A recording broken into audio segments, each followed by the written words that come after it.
Subscribe कीजिए maths magic channel को और बेल आइकन को दबाइए जिससे आपको अपकमिंग वीडियोस की नोटिफिकेशंस मिलती रहें। नमस्कार दोस्तों, मैथ्स मैजिक आप सभी का बहुत बहुत स्वागत है। यह है डिफरेंशियल इक्वेशंस का पार्ट थर्ड। इसके पहले हम लोग दो पार्ट्स को ऑलरेडी डिस्कस कर चुके हैं। अगर अभी तक आपने उन पार्ट्स को नहीं देखा हुआ है तो उन पार्ट्स का लिंक इस वीडियो के डिस्क्रिप्शन बॉक्स में आपको मिल जाएगा, जहां से जाकर के आप उन पार्ट्स को ईजिली देख सकते हैं। अगर आप उन पार्ट्स को देख करके इस वीडियो में आएंगे तो आपको ज़्यादा बेहतर तरीके से समझ में आएगा। और हम लोग देखेंगे कि पिछले पार्ट में हम लोगों ने क्या देखा हुआ था। तो पार्ट सेकेंड में हम लोगों ने देखा हुआ था कि किसी भी डिफरेंशियल इक्वेशन का ऑर्डर क्या होता है और उस डिफरेंशियल इक्वेशन की डिग्री क्या होती है। उसके बाद में हम लोगों ने उस पर बेस्ड क्वेश्चन सॉल्व किए हुए थे, जिसमें हम लोगों ने ये जाना था कि किसी भी डिफरेंशियल इक्वेशन का ऑर्डर और डिग्री हम लोग कैसे फाइंड आउट करेंगे। ये तो हुई पिछले पार्ट की बात। अब हम लोग स्टार्ट करेंगे इस पार्ट को। तो इस पार्ट को स्टार्ट करते हैं। इस पार्ट में हम लोग सबसे पहले देखेंगे कि किसी भी डिफरेंशियल इक्वेशंस का सॉल्यूशन क्या होता है। सॉल्यूशन हम लोगों का बेसिकली होता है एक रिलेशन जो डिपेंडेंट और इंडिपेंडेंट वेरिएबल्स के बीच में होता है, जो फ्री होता है, यानी कि जिसमें डेरिवेटिव नहीं होता है, फ्री फ्रॉम डेरिवेटिव, डेरिवेटिव से फ्री होता है, और उसमें एसेंशियल आर्बिट्री कांस्टेंट पाए जाते हैं। यानी कि इसको एक एग्जाम्पल के थ्रू समझें तो ऐसे दिया हुआ है dy/dx is equal to 1+y² upon 1+x²। अगर हम इसमें किसी भी मेथड से इसमें जो डेरिवेटिव है dy/dx इसको हटा दें और इसकी जगह पर हम लोग एक अपना आर्बिट्री कांस्टेंट c ले आए, तो जो हम लोग का रिजल्टेंट यानी रिलेशन प्राप्त होगा, रिजल्टेंट रिलेशन, उसे हम लोग कहेंगे कि वो हमारे डिफरेंशियल इक्वेशंस का सॉल्यूशन है। यानी कि किसी भी डिफरेंशियल इक्वेशंस में डेरिवेटिव को हटाना और उसकी जगह पर आर्बिट्री कांस्टेंट c को लाना ही उस डिफरेंशियल इक्वेशंस का सॉल्यूशन कहलाता है। जैसे यहाँ पे जो हम लोगों की differential equation dy/dx is equal to 1+y² upon 1+x² दी हुई है, इसका सॉल्यूशन दिया हुआ है tan inverse y is equal to tan inverse x plus c। इसे हम लोग सॉल्यूशन क्यों बोल रहे हैं? क्योंकि ये किसी, पहली बात तो ये किसी प्री डिफाइंड मेथड से निकाला गया है। दूसरी बात ये कि इसमें जो रिलेशन है वो डिपेंडेंट और इंडिपेंडेंट वेरिएबल के बीच है, इसमें कोई भी डेरिवेटिव नहीं है, और यहाँ पे जो आर्बिट्री कांस्टेंट है वो भी है। तो इस प्रकार जो ये है, ये हम लोगों की ऊपर वाली डिफरेंशियल इक्वेशंस का सॉल्यूशन है। अब इसके बाद हम लोग देखने वाले हैं डिफरेंट केसेस के बारे में कि जो सॉल्यूशन होता है डिफरेंशियल इक्वेशन का वो कितने टाइप का होता है। अगर हमारे सॉल्यूशन में जो आर्बिट्री कांस्टेंट हैं वो ऑर्डर के इक्वल हैं, किसके ऑर्डर के? डिफरेंशियल इक्वेशंस के ऑर्डर के इक्वल हैं, तो हम लोग उस सॉल्यूशन को कहते हैं कि वो हम लोगों का जनरल सॉल्यूशन हो जाता है। वहीं अगर जो है हम लोगों को सॉल्यूशन प्राप्त होता है जिसमें हम लोग जो है elimination of arbitrary constant from the relation with the help of given condition known as particular solution. मतलब यहाँ पे क्या हो गया कि किसी जो कंडीशन हम लोग दी हुई है वो कंडीशन को हम लोग यूज करके, यानी कि उस कंडीशन को हम लोग, जो हम लोग का सॉल्यूशन आएगा उसमें यूज करेंगे, और जो आर्बिट्री कांस्टेंट होगा उसको हम लोग एलिमिनेट कर देंगे, तो जो सॉल्यूशन मिलेगा उसे हम लोग कहेंगे कि वो हम लोगों का पार्टिकुलर सॉल्यूशन है।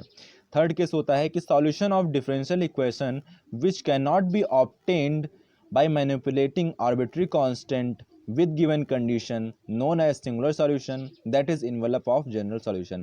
तो ये बेसिकली हम लोगों के लेवल का नहीं है, ये थोड़ा सा स्टैंडर्ड हो जाता है, ये ग्रेजुएशन लेवल में आता है। हम लोग 12th स्टैंडर्ड की बात कर रहे हैं तो वहाँ पे ये नहीं है, लेकिन इसको समझते हैं। ये होता है कि जब हम किसी डिफरेंशियल इक्वेशन से हम लोग हमारा जो कांस्टेंट होता है आर्बिट्री कांस्टेंट उसको तो रिमूव करें, लेकिन जो कंडीशन दी गई है या जो कंडीशन नहीं भी दी गई है उस कंडीशन का कोई हम यूज ना करें। यानी कि वहाँ पे हम लोग का कंडीशन से कोई मतलब ना रह जाए। विदाउट कंडीशन के हम लोग उस सॉल्यूशन से उस आर्बिट्री कांस्टेंट को रिमूव कर दें, तो जो हम लोगों को सॉल्यूशन प्राप्त होगा उसे हम लोग कहेंगे वो सिंगुलर सॉल्यूशन या फिर इन्वेलप ऑफ जनरल सॉल्यूशन है।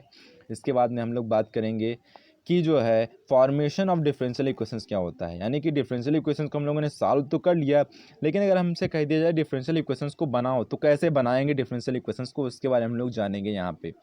तो फॉर्मेशन क्या होता है? ये होता है the relation among dependent and independent variable and it's derivative after removing arbitrary constant from the solution is known as formation of differential equations.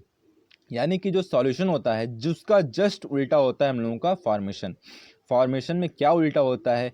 यानी कि वहाँ पे हम लोग करते थे, जो डेरिवेटिव होता था उसको हम लोग गायब करते थे और आर्बिट्री कांस्टेंट को लाते थे। यहाँ पे क्या करना है, यहाँ पे जो सॉल्यूशन में हमको आर्बिट्री कांस्टेंट दिया है उसको गायब कर देना है और हम लोगों को डेरिवेटिव को लाना है, यानी कि उल्टा हो गया। यहाँ पे हो गया आर्बिट्री कांस्टेंट को हटाना और डेरिवेटिव्स का लाना ही डिफरेंशियल इक्वेशंस का फॉर्मेशन कहलाता है। अच्छा, अगर हमारे पास कोई n parameter family of curve है तो उसमें जो हम लोगों का डिफरेंशियल इक्वेशन बनेगा उसमें क्या होगा, वो जो है उसका ऑर्डर हो जाएगा हम लोगों का n। यानी कि जैसे हम लोग क्या पढ़ते थे कि डिफरेंशियल इक्वेशंस का अगर सॉल्यूशन लोग देखते थे तो अगर उसका ऑर्डर n होता था तो उसमें आर्बिट्री कांस्टेंट भी कितने आते थे, n। तो उसी प्रकार अगर किसी n parameter family of curve है जिसमें n आर्बिट्री कांस्टेंट होंगे तो जो उसकी डिफरेंशियल इक्वेशंस आएगी उसका ऑर्डर भी हम लोगों का n ही होगा। ठीक है, ये तो क्लियर हुआ होगा मेरे हिसाब से। अब इसके बाद हम लोग देखेंगे कुछ क्वेश्चंस के बारे में कि क्वेश्चंस को हम लोग कैसे सॉल्व करेंगे। तो क्वेश्चन देखते हैं, इसे दिया हुआ है, एक लाइन की क्वेश्चन दी हुई है, y is equal to M X plus C. कहा गया है कि इससे हमको जो है एक डिफरेंशियल इक्वेशंस फॉर्म करनी है। तो हमें करना क्या है, हमने क्या किया कि इसको हम लोगों ने x के रिस्पेक्ट में डिफरेंशिएट कर दिया। डिफरेंशिएट किया तो क्या मिल गया, D Y by D x is equal to M. C हम लोगों का हट गया क्योंकि सी हम लोगों का कांस्टेंट होता है, कांस्टेंट का डिफरेंशिएशन 0 हो जाता है और x का डिफरेंशिएशन 1 होता है, इसीलिए हम लोगों का आ गया D Y by D x is equal to m. फिर हमने इसको क्या किया, डबल डिफ्रेंशिएट किया। क्यों डबल डिफ्रेंशिएट किया, क्योंकि यहाँ पे हम लोगों को दो कांस्टेंट मिल गए, एक तो m मिल गया और दूसरा कांस्टेंट मिल गया c। यानी कि यहाँ पे कांस्टेंट है हम लोगों के दो, तो जो हम लोगों की डिफरेंशियल इक्वेशन आएगी उसका ऑर्डर भी होना चाहिए दो। तो यहाँ पे दो ऑर्डर बनाने के लिए हमको इसको दोबारा से डिफ्रेंशिएट करना होगा, तो हम लोगों ने दोबारा से डिफ्रेंशिएट किया तो आ गया d two y by D x two is equal to zero. क्योंकि यहाँ पे जो m है ये फिर से कांस्टेंट है और इस कांस्टेंट का डिफरेंशिएशन 0 होता है। तो फाइनली जो डिफरेंशियल इक्वेशन हम लोगों की निकल के आई वो आ गई d two y by D x two is equal to zero, जिसका ऑर्डर है दो। अब हम लोग देखेंगे नेक्स्ट क्वेश्चन को।